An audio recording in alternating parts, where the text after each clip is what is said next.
Hi, this is Sean Perrin, and you're listening to episode 70 of the Clarinet podcast, the show where I discuss all that's new and neat with clarinet with the neatest people in the industry.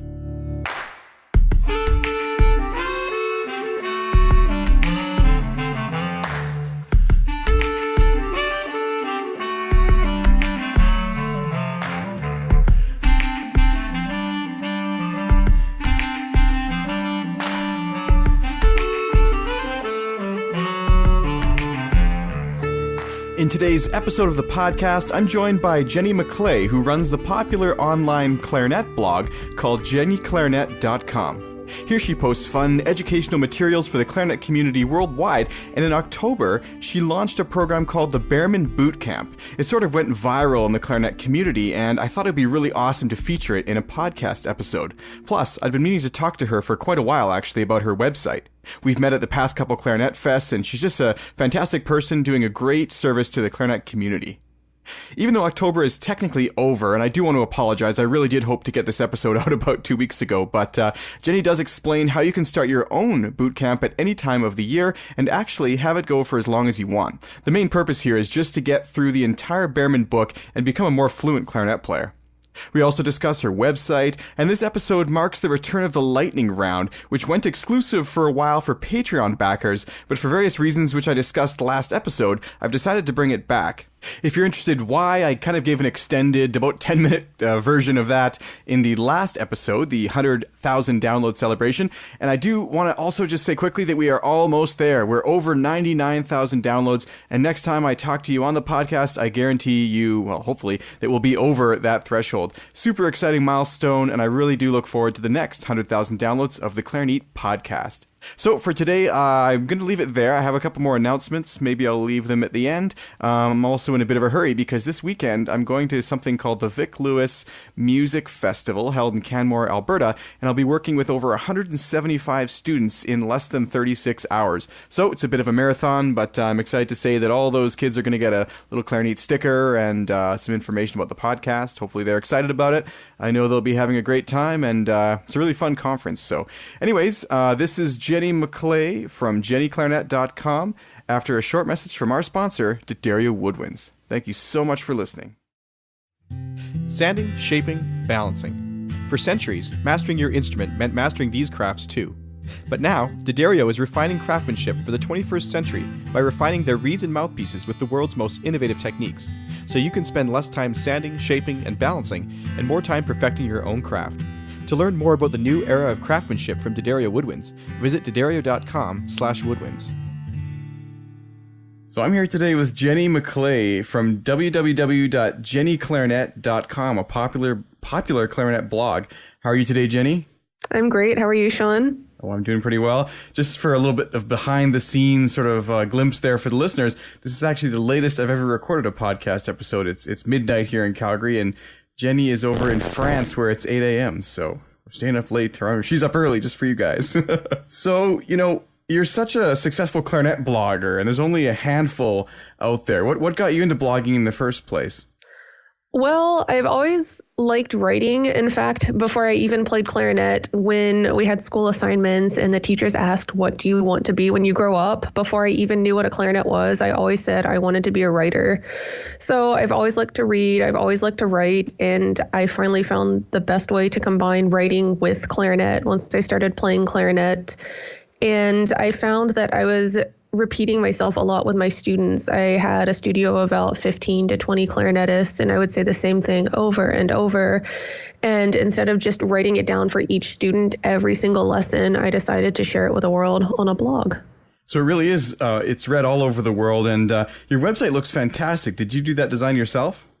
I did. It took quite a lot of time because I'm not the most technologically savvy, but I spent a lot of time learning through YouTube tutorials, Googling how to do this, how to do that, but I did design it myself through trial and error. It's amazing the things we can learn online nowadays. And so what keeps you going with the blogging? I mean, it's a lot of work. I know from what I do with the blog. Oh, I honestly just do it because I love it. I come up with ideas all the time. I have a very long list of articles to write. In fact, it's about 20 pages long right now, and there's not enough time to write down all my ideas. So Really? usually 20 I just pages long? am struck by inspiration. 20 pages. I have them organized, clarinet ideas, general musician ideas, clarinet crafts even. I haven't really delved into that area, but more musician lifestyle articles like mental health for musicians or some products that I would like to create. So I really just have to delegate my time between actually practicing clarinet and writing about it. So this, you've done a few really popular posts lately I've seen, and we're going to get to one of those in a second here, but what's one of the ones that's in your notebook that maybe is next up on the queue? I have some more bootcamp ideas that I would like to work on. One that I'm really excited about for Halloween, because that's my favorite holiday, I'm writing about the final resting places of famous clarinetists. Oh, wow, that's really cool. Which is a bit morbid, but during my travels, I like to visit cemeteries and visit the graves of composers and clarinetists. When I was in Stockholm this summer, I visited Krusell's grave, and that was just very fascinating for me, and I'm sure quite morbid. Totally. So here this month you've come up with something called the Baermann Bootcamp, which, why don't you tell me a little bit about it? All right. The Baermann Bootcamp is, just like the name implies, it is a boot camp to finish the entire Behrman scale book, Division 3, Opus 63, because I have never made it through the entire book. I practice my scales every day, but I switch around a lot. I'll do Behrman for a few days. I'll switch to Closet. I'll switch to Stevenard or Paris or any other scale books, but it's sort of hit or miss, practice this, practice that. And I really wanted to finish the Behrman scale book. I had never really worked on the technical exercises at the end. So I wanted to create something for myself that I could finish the book. And I thought a lot of other people would use it because I consider myself sort of a scale freak. I love practicing scales. And I thought if I haven't finished the book, then I bet a lot of other people are in the same boat. Well, I love how you kind of ease in it here, but I have to ask, I mean, there's lots of scale books. How did you decide on this one? This is my favorite, so I guess it is biased. I think it's just very comprehensive. The Behrman scales, for those who aren't familiar, I would imagine there's very few people, but they tended to be kind of full range exercises. So how do you go about practicing and memorizing these scales? Before I moved to France, I used books entirely. And then when I got here, I realized that that's not as common in Europe. I remember one of my first lessons with Philippe Couper, I asked what books he recommended, and he sort of laughed and said, "We don't use books. We use them all from memory." And he gave me a set of exercises to do just without music. And that was a learning curve at first. It was very difficult. In fact, I would like to publish his scale exercises because if you think the Behrman is hard, his are even harder. Absolutely. So walk me through the boot camp. For someone who wants to get involved, and you do have a bit of a social media kind of presence for this too. It's how are you engaging people?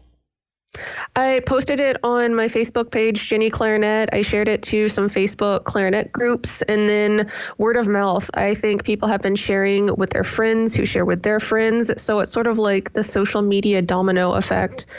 And if you're not familiar, it's not too late to start. I imposed a boot camp of 1 month, but it can be spread out over 2 months, 3 months, however long you would like to complete the book. The goal is just to finish the book at your own pace, because I realize some people might have more scale experience than others. Some might be more familiar with the book itself. So I know some people have struggled, especially with the octave exercise this week. Basically, every day you practice 3 different sections. There's a scale section, which is a major scale and a minor scale. Each day you go through every pattern, the scales, the interrupted scales, the returning scales, the diverse chords, and all of the other scale exercises. And then each day you'll practice a diminished pattern. So you'll do the one E, G, B flat, C sharp one day. The next day it will be a different pattern. And then the final component is the technical exercise. And I've tried to break them down because they're quite long at the end. And I broke them down. So on day 1, you'll practice measures 1 through 8. The next day, 1 through 17. The next day, 1 through 26. I forget the exact measure numbers, but I've slowly tried to build on what you've learned in the previous days.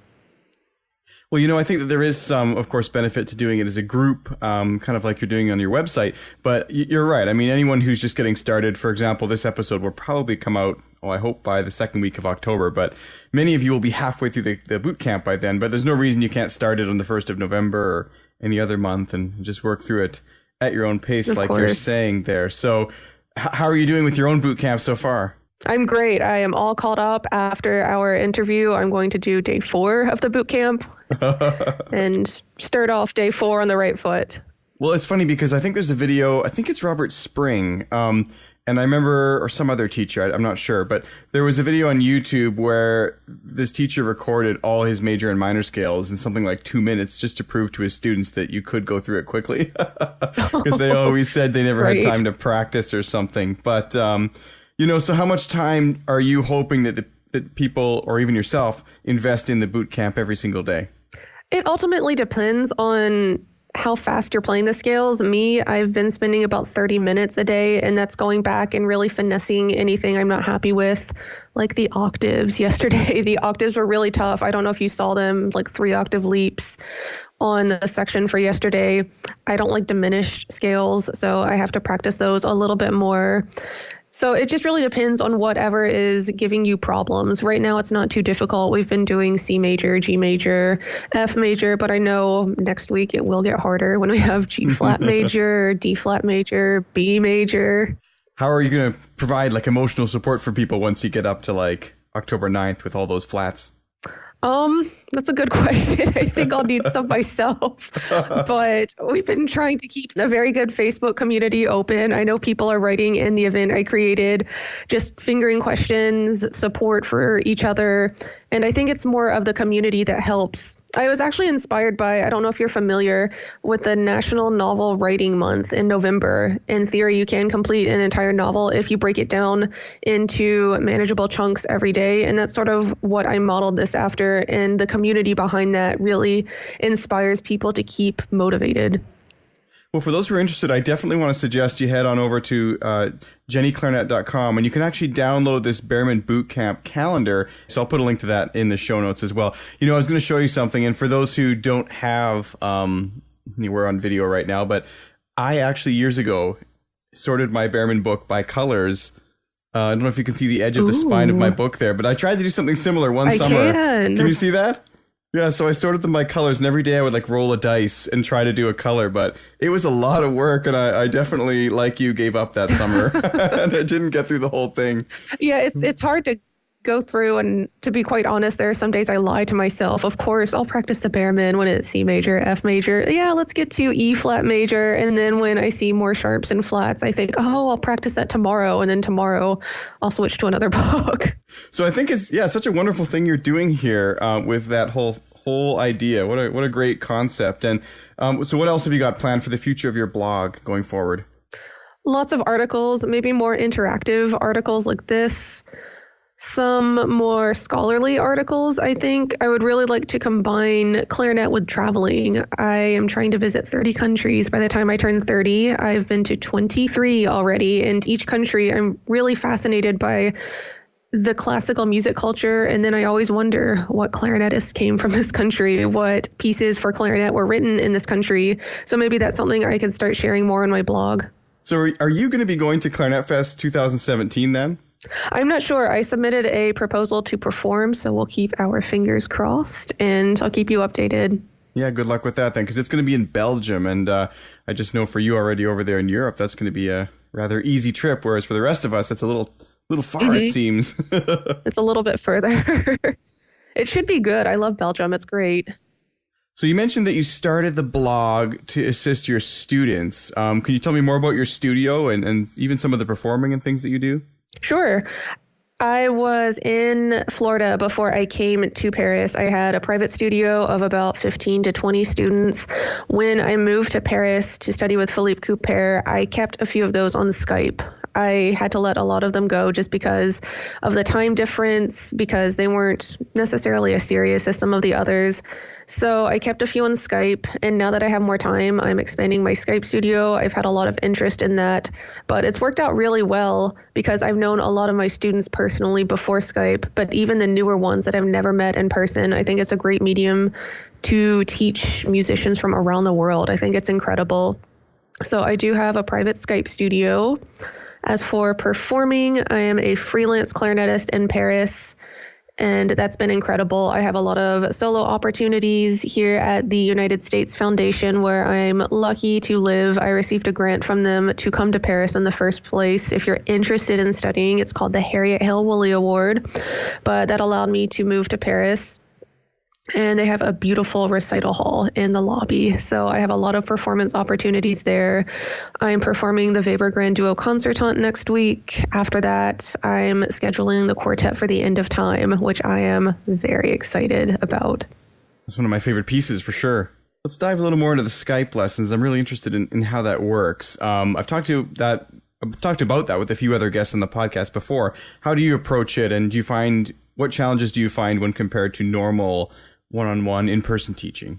I think the hardest part is probably recruitment for Skype, because if you've never met a teacher, I think some people are more cautious about taking lessons with a stranger on the internet. I know when I was a child, you don't speak to strangers, especially on the internet, but I think now times are changing. And so I think some parents that want lessons for their students, they might live in rural areas or other places where it's not the most feasible to take in-person Skype lessons. I think there is some reticence to take lessons just because they've never met you. As far as teaching, I prefer teaching more advanced students that have a few years of experience, because I know the first year at least is more hands-on, where you demonstrate proper finger position, the proper embouchure, and especially if they don't have Skype experience, they have bad camera angles, you can't see their hand position, you can't see all of their posture. So a lot of it is just telling them, can I see this fingering? Can I see your embouchure? Show me how you're doing this when they start out. So as a freelancer, tell me more about your freelancing life. I mean, freelancing is something I've also been doing for quite a long time here. And do you consider yourself to be a small business, or some people really are opposed to that? Where do you sit? I think small business, entrepreneur, you definitely have to promote yourself. It's a little bit harder since I'm coming into a foreign country as a foreigner. I'm not in the same networking circles as people that have grown up here are, but I've had some opportunities. I've played with a few regional orchestras. It was the most stressful gig that I ever had. I got a call last year. We need a clarinetist to play the Liszt Faust Symphony tomorrow. Okay, sure, no problem. It has some C clarinet. I get in. It is 90% C clarinet. I called everybody I knew. Nobody had a C clarinet. So I got a lot of transposition practice for that one. That's happened to me before, too. I got called into a gig last minute, and it turned out the whole book was in C. And it wasn't even a result of like it actually being for C clarinet. It was just a book that was in C. There was no transposition at all. So really odd. What tips do you have for people who are looking to grow their freelance career? I would say take as many opportunities as you can. Network, meet with people, reach out to people. I've done that with so many people that I met through social media. In fact, I have an Instagram I don't know if a lot of people know about. I devote that mostly to pictures from my travels, but I met some musicians along the way, and I've just reached out. Hi, I see you are a harpist living in Paris. Would you like to meet for coffee? And just meet and connect with people. And expect nothing. I think that's one of the great things about music, is just meeting people from around the world. And you can't necessarily view every interaction as a business scheme. You can't go into it from that angle, I think. So I'm just very open to new ideas, opportunities, meeting people. And I think a lot has come from that. Well, sometimes, the benefits aren't even immediately obvious when you do meet somebody. I mean, I think I've told this story before, but through a couple of situations with sort of rather rough teaching engagements that weren't working out that well, I actually met the person who ended up producing my album. So it was cool that way, because I never would have known that relationship would come from this. And if I just, walked when it got a little tough, I wouldn't have had that opportunity. So regarding freelancing and meeting people and doing all that, some people get into a bit of a rut where they get a lot of free work requests. Where do you sit on free work, and where do you draw the line as far as that goes? Is that a thing in Europe as well? Oh, that's a tough one. I think it's ultimately a balance of exposure and what you can get from opportunities, because I've definitely done my share of freelance, meaning freelance work. And I've had some that have amounted to nothing, but I've had some where somebody in the audience might come up after and say, hey, that was really great. Would you be interested in playing at this? So it just ultimately depends. One of the best gigs I had here was free, but it was also one of the most memorable. I was in a flash mob clarinet quartet at a town hall meeting in Versailles. We performed to protest budget cuts. It was on TV, and I had a lot of traffic from that. That was actually really fun. We acted like reporters and sat down and hid our clarinets under the table, and then stood up and played and ran out. Wow. I've never been part of a flash mob. I should do like a clarinet flash mob somewhere one day. That would be really cool. Would be the next Clarinet Fest. Yeah. Great minds think alike. Yeah. Right. You know, regarding the free work, I'd be interested in your thoughts on this, but I was listening to some other podcast. I wish I remembered which one it was. Maybe Portfolio Composer. But anyways, there was this guy who came on and talked about his sort of philosophy about free work and networking and freelancing and all this. And he had this triangle, and he said everything he does has to sort of take one side of the at least two sides of the triangle. So basically what I mean is one end of the triangle is, does it pay? One end of the triangle is, does it add fulfillment to my life? And the third element of the triangle is, does it grow my career opportunities? So what do you think about that? I think that's a great idea. It's just, you have to get something out of it too. You can't hate your gigs. You can't hate going to work every day, but also at the end of the day, you need to support yourself and make a living. So it's a tough equation, I think. I think that's actually a really good analogy, the triangle.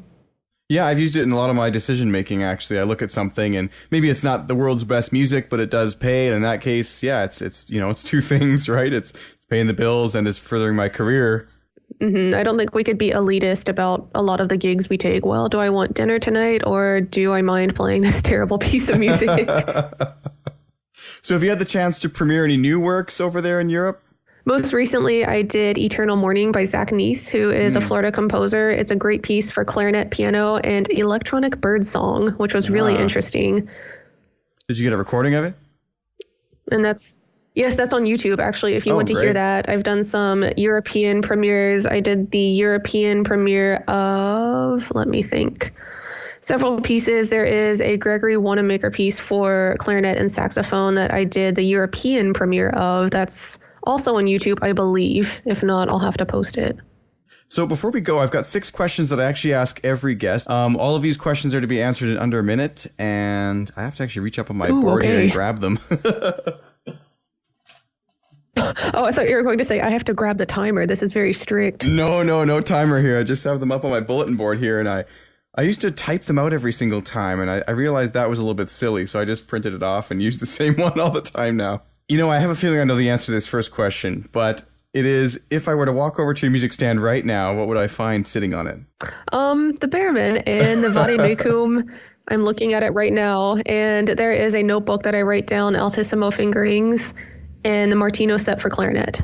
It's the Jean-Jean Vademecum, and I think that is the ultimate technical book for clarinet. I would like to do a boot camp on that. I love the Vademecum. Every morning I do the trill exercise, and I think that's just incredible for technique. It is. That book is crazy. Yeah, that would be another great one for a boot camp. So interesting choices there. What piece of music or album changed your life indefinitely? Ooh, tough one. Let's see. I hope thinking doesn't count for part of the minute. That's okay. Piece of music. Or album. The Carl Leister Brahms sonatas. They changed my life. The Brahms quintet, Carl Leister plus Brahms, anything is just outstanding to me. What do you love about it?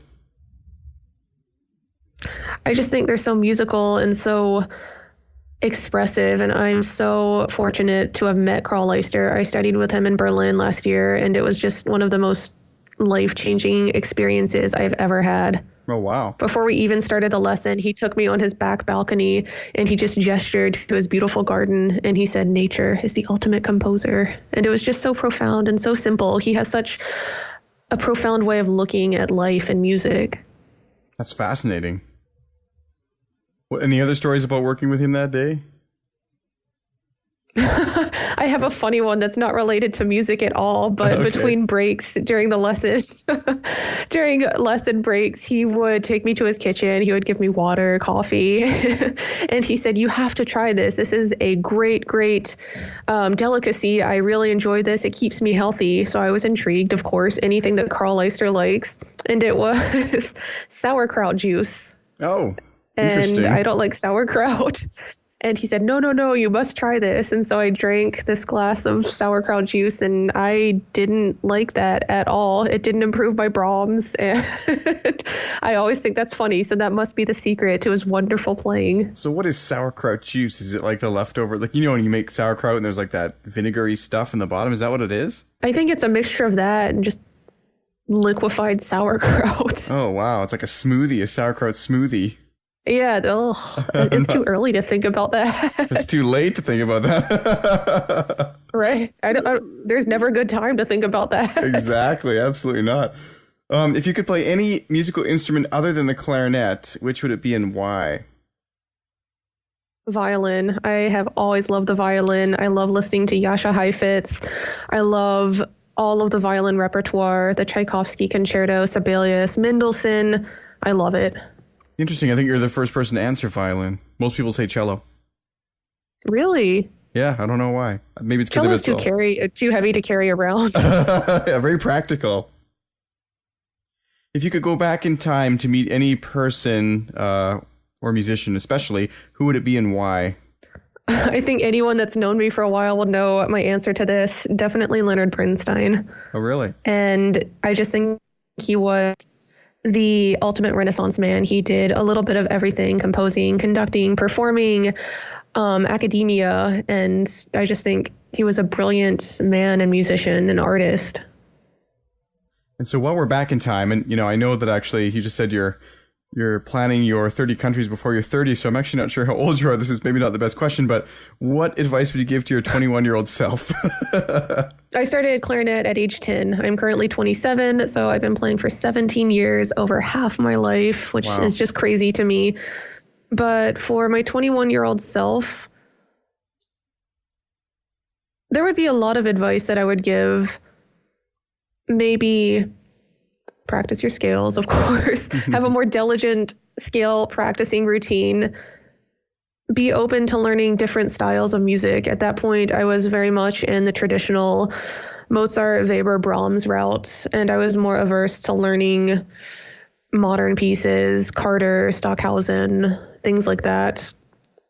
And just enjoy it. I think there's so much pressure for musicians because of the opportunities. There's not as many as there used to be. I would say just enjoy it more, have fun, and don't stress yourself out too much. Yeah, it's funny because it seems like kind of an odd question to ask. You're only 27, and what advice would you give your 21-year-old self? It almost seems like when I ask guests who are quite a bit older that question would have more weight. But I agree. I'm also young, and there's a lot I would tell myself only a few years ago. I feel like I've learned so much, and only I had known, I would tell myself a lot of things going back, Of course, sure. So, I think I even wrote an article about that, like Twitter advice in 140 characters or less, or musical advice, something along those lines. That one. Yeah, I remember that one for sure. So one last question here. What is one book that you think every clarinetist should read and why? Ooh, besides the Baermann scale book, I assume? With words. Let me think. With words.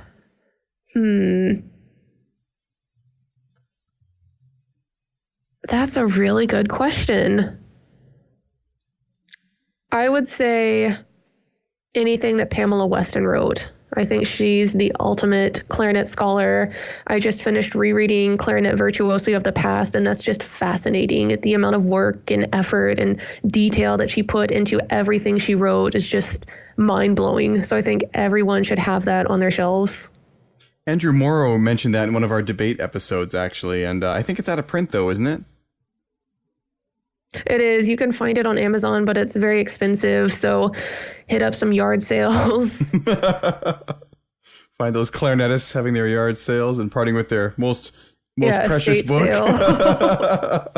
Yes. So, Jenny, I just thought of a new lightning round question I'd like to ask guests going forward, because before we went on air, we were talking a bit about the clarinets we have, because I just bought a new one today. But anyways, so how many clarinets do you have in your clarinet collection?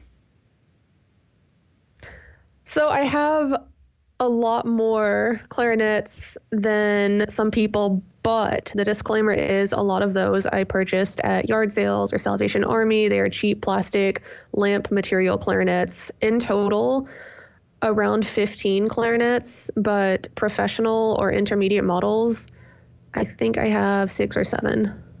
Wow, and is that all B flat, or there's obviously an A mixed in, or what's the mix like? I have B flat, A, E flat. I have an old metal clarinet. Oh, how's that? And no bass, unfortunately, not yet. It's bad right now. It doesn't play, but it's really pretty. Interesting.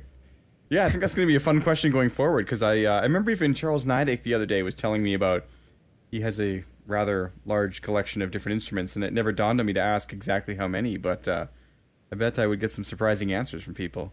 You could also ask how many reeds they have, because I was speaking with someone, I forget who, but there are some reed fanatics. There was someone that had bureaus full of reeds, like thousands of boxes of reeds. Yeah, I'm weird with that. I have this like reed graveyard box where my mindset is that they're just continuing to age in there, but I know that they're just waiting to get thrown out in 5 years.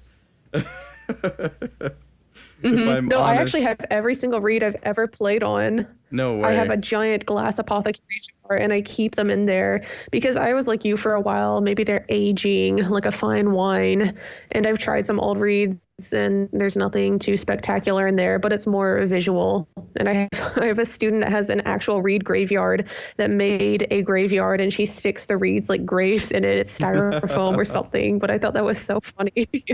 Yeah, people's read habits are so strange. I mean, I'm such a weird person, because sometimes I'm totally almost like a hoarder. Like I'm like, oh, I can't throw that out. I gotta keep that. But then I'll have a day where it's like like a cleansing, and I just get rid of all that crap and start over. It's really weird. Mm-hmm. So interesting. Right, like spring cleaning read edition. Well, thank you so much for coming on the podcast today, Jenny. This has been a lot of fun, and I do hope we can have you back here at some point to not only talk about the interesting blog posts that you write and all the things that you do, but maybe even right away to talk about that clarinet-related Halloween special blog post you were talking about. Yeah, that would be great. Thanks for having me. You can check Jenny's website out at www.jennyclarinet.com, and I encourage you to get involved with her Baermann Bootcamp. I know I'm going to be giving it a go, and actually I'm really excited about it, because I had that really bad injury last year, and I've been looking for a way to kind of get back into playing, but I do kind of have to start from scratch. I have to relearn a lot of finger patterns due to my injury, just because of, I don't know, my hand doesn't respond like it used to, and this is going to be, ideally, if I can keep it up, really good for me. So thanks for a great idea. Thank you. How are you doing, by the way? How is your hand? It's been a tough road. I couldn't play for about 3 months. And then it was about 3 months of like trying to do some rehabilitation with the hand and get back into it. But I had my first gig in, I think it was May, after being out since, I think it was mid-January is when I fell. No, December. I think it was December. So anyways, but yeah, it's kind of a rough go, but it's good to get back into everything, and this will be a great push. Yeah, slow and steady wins the race. 40, Absolutely. 50. I know a lot of my students, especially when we practice scales, they'll want to play it at 80, 90, 100, and it's a sloppy mess at first. So don't push yourself. Yeah, you got to keep those scales slow. Well, thanks so much for coming on the podcast today, and I do really hope we can keep in touch. Enjoy your Paris morning. Yeah, enjoy your Calgary evening. Talk to you soon. Thanks for listening to the Clarinet Podcast. For detailed show notes and to get on our mailing list for a chance to win giveaways, head to www.clarinet.com. Be sure to tune in next time for an exciting episode with Tommaso Longquish, who talks about his amazing chamber music performance career and also his upcoming tour. Before we wrap up today, I just want to include a message that was sent in from Clarinet listener Anders Nelson. He completed the Baermann Bootcamp that Jenny was having on her website there and wanted to share his thoughts. If you'd like to share your thoughts on the podcast, you can do this by heading to clarinet.com and clicking on the Leave Voicemail button. Hey, Sean, it's Anders here from California. Just calling in as requested to give you some feedback on the Baermann Bootcamp and how that's going. I thought I'd share what I find really motivational about it. First and foremost, of course, is having an organized structure that I know that people all over the world are also going through day by day, and having the Facebook event page to check in and trade tips and report progress. That certainly makes it a lot more fun and something to look forward to each day, which is something I haven't always been able to say about Behrman. I also have the calendar from the event printed out and posted on my studio wall where I can see it every day. And it gives me great pleasure to put a big X through each day as I make it through each day's assignment, and to see the X's all in a row and to see a limited number of boxes left to receive an X.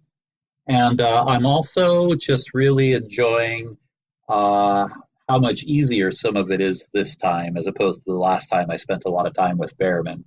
I can really see that there's residual effects from this kind of work, and I'm looking forward to experiencing the residual effects of this work I'm doing now as things move forward. And I see it every day and everything else I play after I've done this. So if people are thinking about getting involved, I would really encourage it. It's worthwhile, and it's actually kind of fun.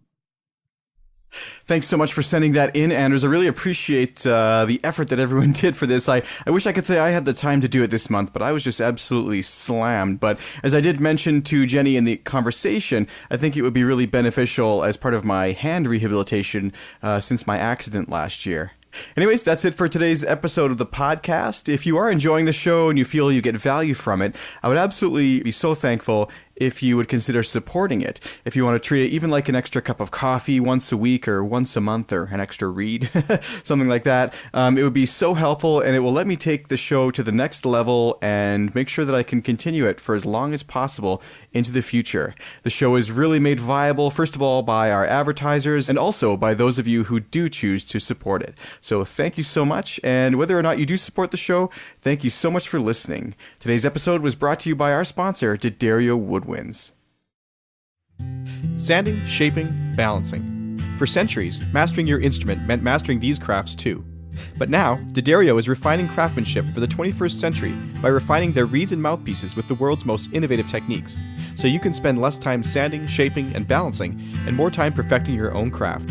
To learn more about the new era of craftsmanship from D'Addario Woodwinds, visit D'Addario.com/woodwinds.